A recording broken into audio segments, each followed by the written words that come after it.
Hello and welcome to this instalment of Talkin Trim. I'm Jonathon Skinner and today we're looking at a set of fully trimmed front seats for a Triumph TR3.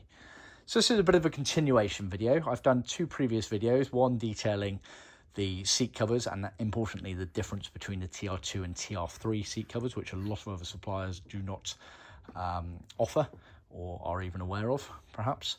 So it is worth checking out those other videos. There will be links at the end of this video to those, but also just worth checking out the various other videos on my YouTube channel because I like to go into as much detail as possible with these sorts of things. But be sure to check out the other videos related to this specific order here because I do go over quite a bit of detail on them. I'm not going to spend a huge amount of time going over the ins and outs of the seat covers and whatnot because I have done two previous videos, so I don't want to repeat myself too much, but there will be a bit of repetition going on. But they're for a TR3, not a TR3A. Very distinctive horseshoe design on the TR3 versus the 3A. So this is the TR3. As you can see, it's effectively like a bucket design seat and you have the piping going round. It is worth noting that the TR3s, the majority of the TR3s left with white piping, and both on the inside and the outside of the seat. So when we refer to outside piping, we're talking about this section here on the backrest and this section here on the cushion base. Then the inside piping is this one here and this one here. For the TR3s, the majority of the cars left with white piping on both the inside and outside, as you can see in this video here. This customer has specifically requested that we do same colour piping for his kit. It's also worth noting that this is an upgrade kit. So this is a full leather kit, not to be confused with the often seen from the factory original leather-faced version. Now, we refer to it as leather-faced. Other companies refer to it as leather. But basically it means the facings of the seats were leather, so i.e. the horseshoe on both the cushion and the backrest, and the pleated panel on both the cushion and the backrest. Basically, the bits that touch your body, the high wear areas are leather.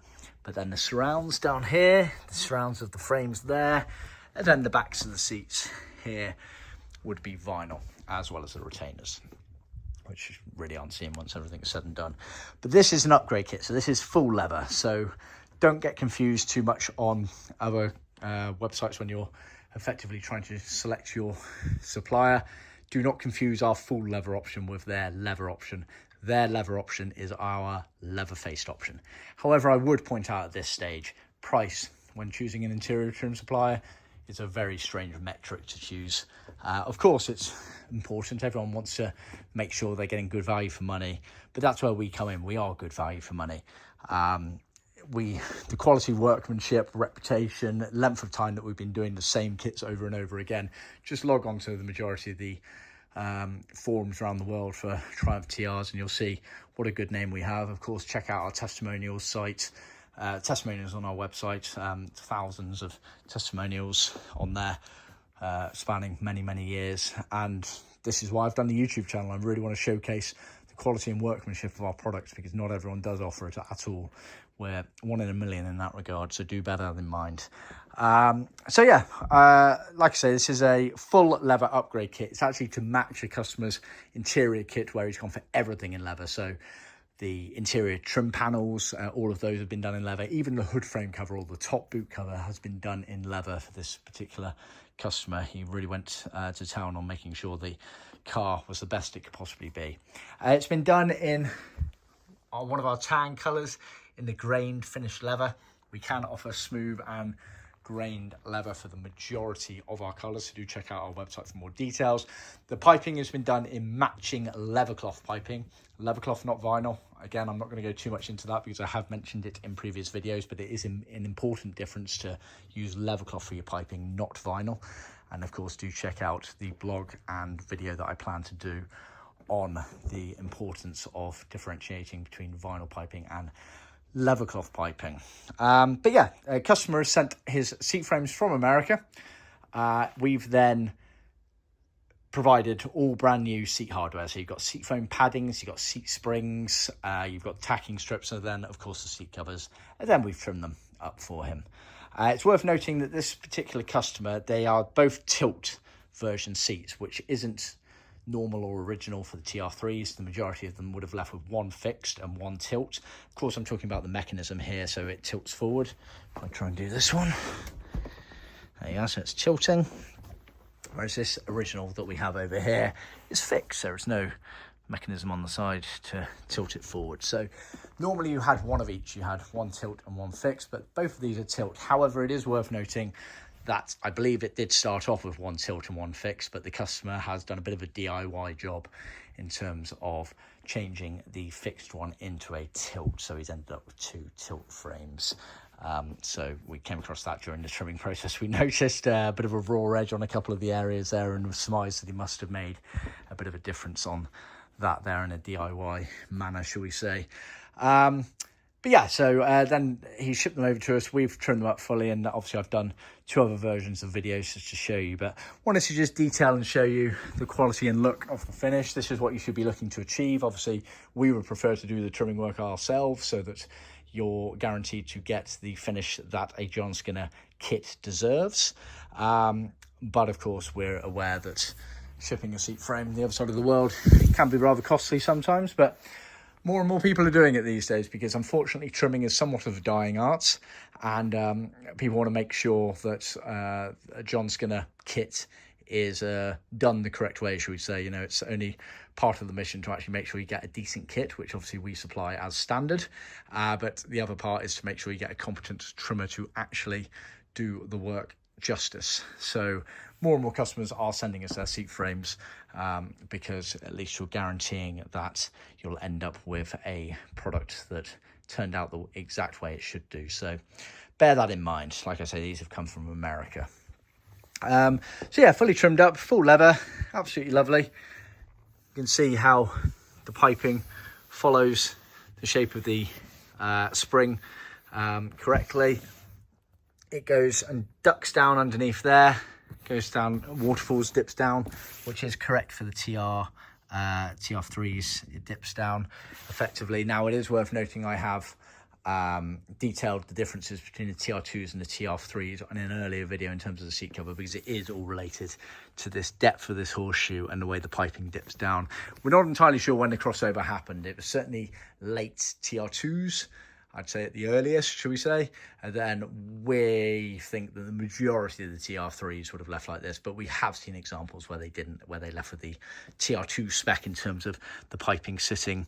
You had a much narrower horseshoe and the piping kind of sat along the edge of the piping. Now, it is quite hard to tell from this book here because they are TR3 seats based on the white piping, but it looks like the piping is on the edge there, which is kind of a TR2 spec, whereas these ones here, it's the other way around, it's a TR2 car, but the piping definitely dips down in these ones here. So like I say, no rhyme or reason with that, but basically from our records, the TR2s, the majority of them left with the tighter horseshoe and the piping going along the front, and then the TR3s had this dip down there. But we can't find any reference in any of the part books of that change and when it happened, but we know it did because we actually have original colours showing both versions there, and obviously you get these photos here. But it's also hard to tell with some of these seats and cars whether the parts are actually original or not, because certainly that's a TR3 and it's got the wrong gearbox carpet. It's got a 3A gearbox carpet, whereas that's the correct version for a TR2 and a TR3 there. So yeah, it's hard to know sometimes these sorts of things, but do talk to us about that. But we do standardly just default to the TR2 spec with the narrower horseshoe versus the wider one on the TR3, unless you tell us otherwise, so bear that in mind. But as you can see, absolutely lovely trimmed up seats. Pleats are all matching up. There's sort of no bagginess whatsoever. The piping's right along the ridge of the frame there.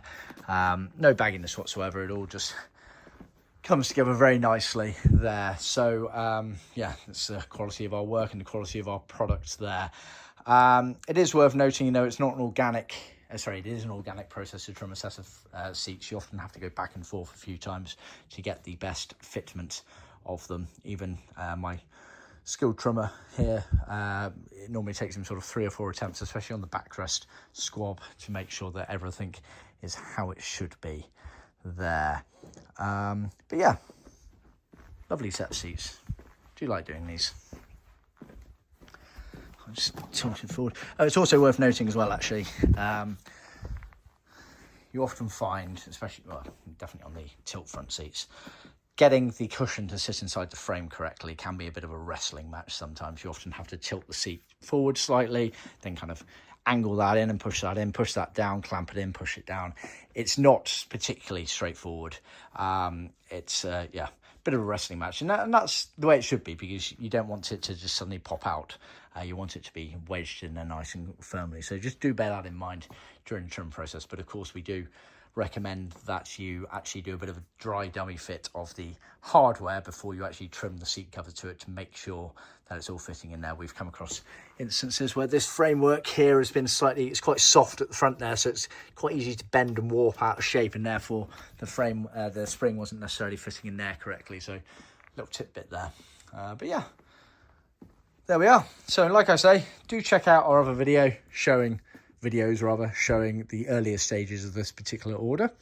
But other than that, I hope you found the video useful. Please remember to obviously like and subscribe, and then share with other classic car enthusiasts. Of course, if you are restoring a TR3 or any of the other TR models, then do get in contact with us via our contact page on our website. If you have any questions, feel free to ask me either in the comments section below, or obviously directly via email or via our website there. But thank you for tuning in. Be sure to check out all the various videos on the rest of our YouTube channel and the ones linked at the end of this video. Thanks for tuning in, and I will see you next time. Thank you.